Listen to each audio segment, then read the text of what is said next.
Ya, teman-teman sekalian, selamat berjumpa dengan saya kembali. Seperti yang saya janjikan bahwa saya ingin berbagi pengetahuan dan juga pengamatan serta pengalaman.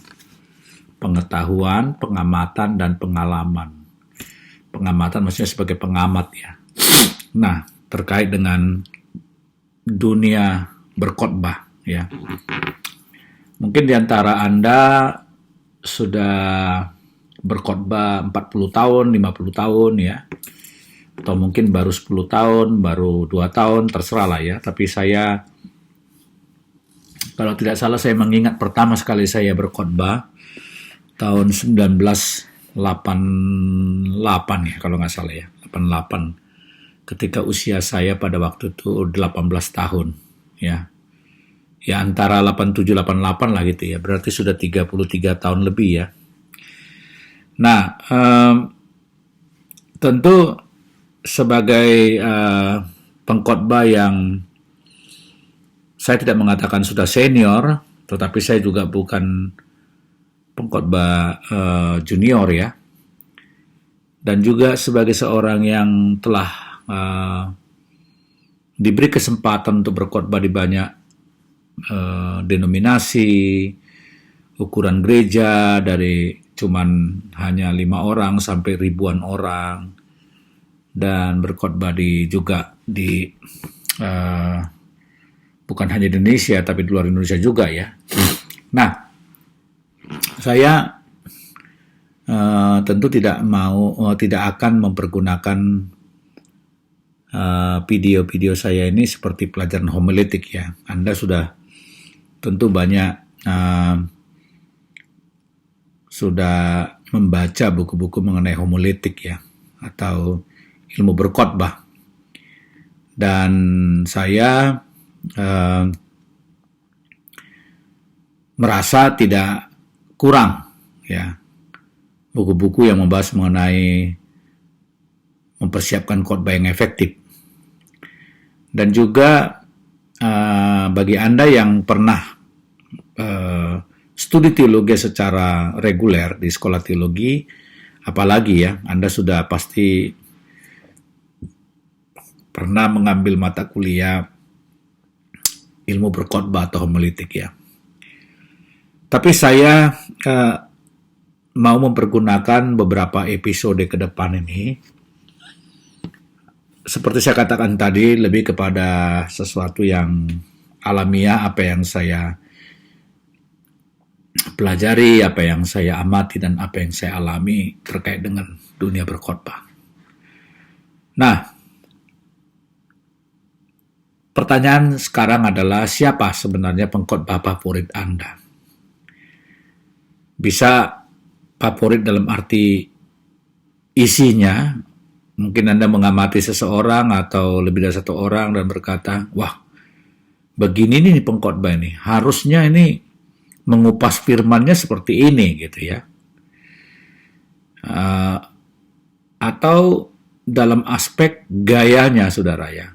Lupakan mengenai isinya dulu, tapi Anda senang melihat mungkin, wah yang kayak gini nih saya senang style berkhotbah seperti si Anu misalnya ya. Nah,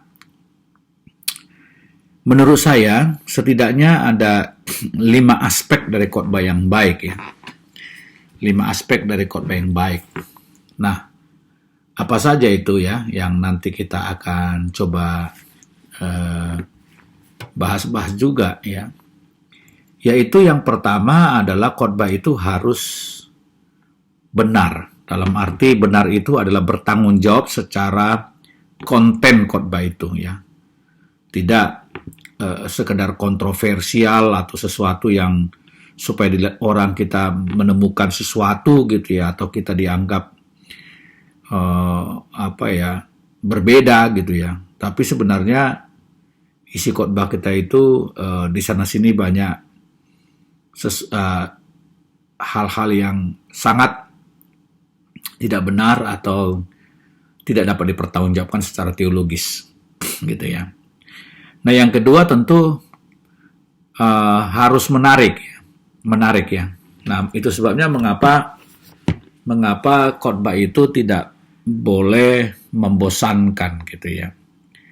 Nah, untuk membuat dia menarik, maka kita harus sadar kita sebagai pengkhotbah harus terus-menerus mau mengembangkan cara kita membuat khotbah kita menarik. Setidaknya terlepas dari isinya seperti apa ya, setidaknya kita bisa mempresentasikan firman yang bisa meng-keep orang untuk tetap antusias mendengarkan kita. Ya, dalam teori komunikasi katanya, manusia itu hanya bisa konsentrasi tidak lebih dari 20 menit dalam mendengar satu komunikasi satu arah, ya, sebuah komunikasi satu arah. Selanjutnya setelah itu, nah itu udah tergantung keahlian dari si pengkhotbah, ya. Nah, menarik ini juga tentu nanti kita akan bahas juga tentang bagaimana membuat khotbah kita menarik dan segi-segi apa saja yang perlu diperhatikan. Tetapi menarik itu adalah setidaknya kalau bahasa sederhananya, jangan sampai Anda membuat orang tertidur atau ngantuk atau membosankan. Ya, maka di sini harus perpaduan antara bagaimana kekayaan Anda untuk mengambil ilustrasi ya atau contoh-contoh, dan juga kalau Anda punya karunia storytelling ya, wah itu lebih bagus lagi ya. Bukankah kalau kita lihat para pembicara-pembicara motivator itu ya, walaupun mereka bukan pengkhotbah, ya, bukan Kristen, tetapi gaya penyampaian mereka itu sangat kaya akan ilustrasi dan contoh-contoh di dalam ceramah mereka atau katakanlah waktu mereka menyampaikan materi ya. Katakanlah orang seperti Mario Teguh, ya, James Gee, Andre Wongso misalnya ya, lalu Tundo Sumwaringin ya, dan yang lain-lain lah itu ya, motivator-motivator itu kan menarik ya. Belum lagi kalau Anda familiar dengan program TEDS ya, TEDS ya. Program TEDS itu, waduh, itu luar biasa. Para pembicara-pembicara situ dalam berbagai topik itu cara mereka mempresentasikan ya. Ingat, kita hidup di tengah-tengah dunia di mana orang-orang lebih tertarik dengan kisah ketimbang penyampaian-penyampaian yang dogmatis sifatnya ya. Nah, tentu di situ ada juga bahasa tubuh atau body language, ada juga pengaturan intonasi suara, selain tadi ilustrasi-ilustrasi tadi. Nah, yang ketiga, khotbah yang menarik itu harus jelas. Jelas dalam pengertian jangan sampai kelihatannya menarik ya, kelihatannya pengupasannya dalam gitu ya, padahal sebenarnya nggak jelas gitu. Orang ini arahnya mau kemana gitu ya. Apa sih sebenarnya yang disampaikan pengkhotbah ini gitu. Orang kesulitan ya untuk melihat arahnya kemana gitu ya. Dan yang keempat itu menurut saya khotbah yang baik itu adalah khotbah yang relevan. Ya, ingat bahwa kita bukan sedang ceramah, kita bukan sedang memberi kuliah, tanpa mengurangi pentingnya kita memang menantang jemaat untuk diubah paradigmanya dengan konsep-konsep yang bagus juga ya. Namun jangan lupa kita sedang berkhotbah, bukan memberi kuliah. Oleh karena itu, maka kita harus berpikir bagaimana kita tidak hanya asik mengulas-ulas ayat-ayat Alkitab, tapi nanti jemaat berpikir, so what the Bible says? What does the Bible say to my context, kepada konteks saya. Ya. Nah, jadi mereka harus menemukan bahwa khotbah kita itu begitu relevan. Dan ingat ya, Yesus Kristus waktu dia berkhotbah, itu dia menyentuh kepada aspek yang sangat relevan dengan pendengarnya. Maka dia memakai banyak perumpamaan-perumpamaan untuk kemudian mendaratkan apa yang sebenarnya aplikasi yang relevan yang dimasukkan oleh Yesus dalam perumpamaan-perumpamaan itu. Ya, dia memakai juga unsur-unsur yang biasa familiar di sekitar orang-orang yang menjadi pendengar. Jadi ya dia bicara soal benih, dia bicara soal pohon ara, dia berbicara tentang juga air, dia bicara juga tentang roti, dia juga berbicara tentang dua orang anak yang masing-masing pingin minta didudukkan di dalam kerajaan sorga dekat dengan Yesus dan seterusnya gitu ya. Jadi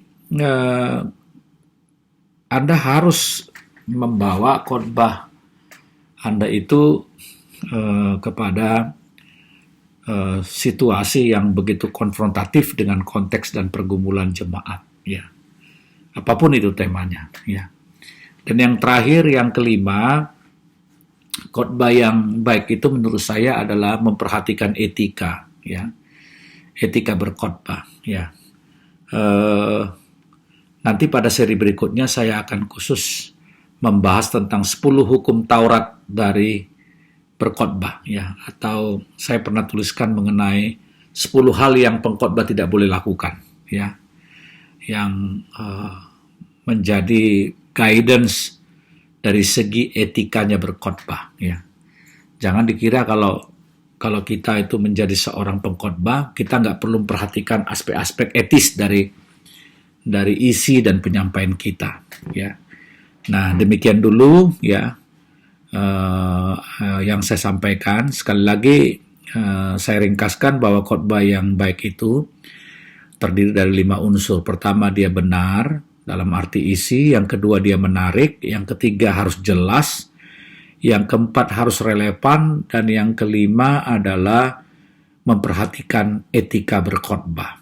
Nah, pada video yang berikutnya saya akan membahas tentang sebelum saya membahas mengenai etika khotbah, mungkin saya akan mengambil satu sesi mengenai etika berkhotbah. Saya perlu tegaskan, saya nanti akan membahas mengenai bagaimana mempersiapkan khotbah yang benar, menarik, jelas, relevan, dan sesuai dengan etika, ya.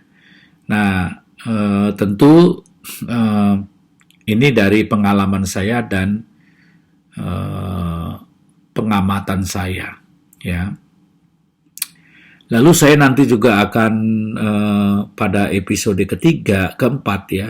Jadi yang pertama sekarang, yang kedua nanti saya akan bicara mengenai 10 hukum Taurat mengenai berkhotbah, dan yang ketiga adalah bagaimana sebenarnya menurut Anda dan menurut saya itu mempersiapkan sebuah khotbah yang baik.